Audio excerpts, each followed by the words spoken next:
এই গল্পে বাস্তবজীবনের বেকারত্ব কেমন তাই তুলে ধরা হয়েছে। তাই সকলে পুরো ভিডিও দেখবেন, লাইক, সাবস্ক্রাইব করতে ভুলবেন না যেন আবার। পলাশপুর গ্রামের এক ছেলে নাম রহিম। সে পেশায় ছিল একজন বেকার।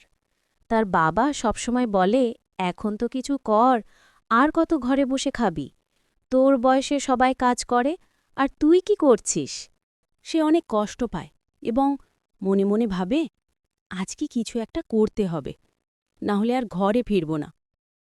সবাই কাজ করে আর আমি। সে একজন নামি দামি মানুষের কাছে যায় এবং ভাবে, শুনেছি বাবুর মন অনেক বড়, যদি কোনো কাজ দেয় নাকি।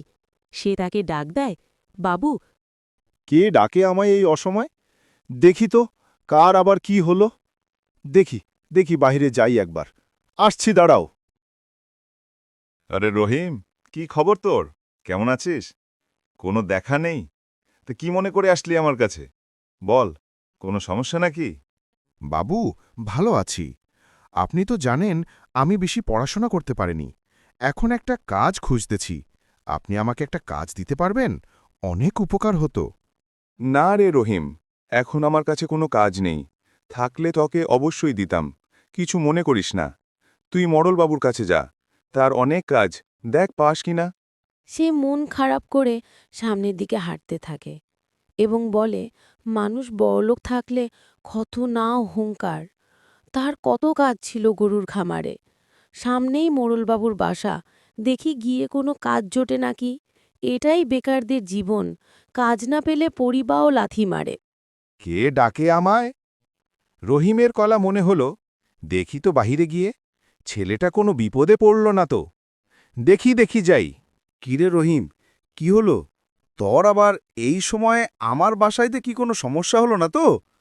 তা না হলে তুই আমার বাড়িতে এই সময় কেন? আর তোর মুখ এমন কেন দেখাচ্ছে?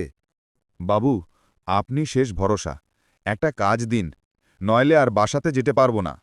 কোনো কাজ নেই, বসে বসে খাই। নিশ্চয়ই তোর বাবা মা তোকে বকাবকি করছে।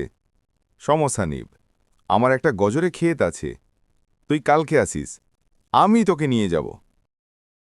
সে মহা আনন্দে বাড়ির দিক দৌড় দেয় তার মাকে বলার জন্য তার ছেলে আর বেকার নেই। এখন সে কাজ করে, আর বসে বসে খাবে না। পরদিন মরলবাবু তাকে নিয়ে গাজরের ক্ষেতের দিকে রওনা দেয় এবং বলে, এটা আমার নিজের ক্ষেত, তুই নিজের মনে করে কাজ করবি, কোনো ক্ষতি যেন না হয়। মনে থাকবে তো? দেখ, এখানে গাজর আর কিছু সবজি আছে। আজ সন্ধ্যার মধ্যে এগুলো কেটে আমার বাড়িতে দিয়ে আসবি। তখন তোর কাজর পারিশ্রমিক নিয়ে যাস। সেই মহা আনন্দে কাজ করতে থাকে এবং ভাবে, আমি আজ থেকে আর বেকার নেই, এখন আমিও কাজ করি, কেউ আর বলতে পারবে না রহিম বেকার। সে সকল সবজি অতি যন্ত্রের সাথে কেটে একটি গরুর গাড়িতে করে মরলবাবুর বাড়ির দিকে যেতে থাকে। সে এই প্রথম এত কাজ করল।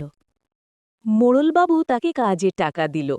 সে বলল, বাবু, আপনি অনেক বড় মনে মানুষ, আপনি না থাকলে কি যে হতো, আমি বেকারি থেকে যেতাম।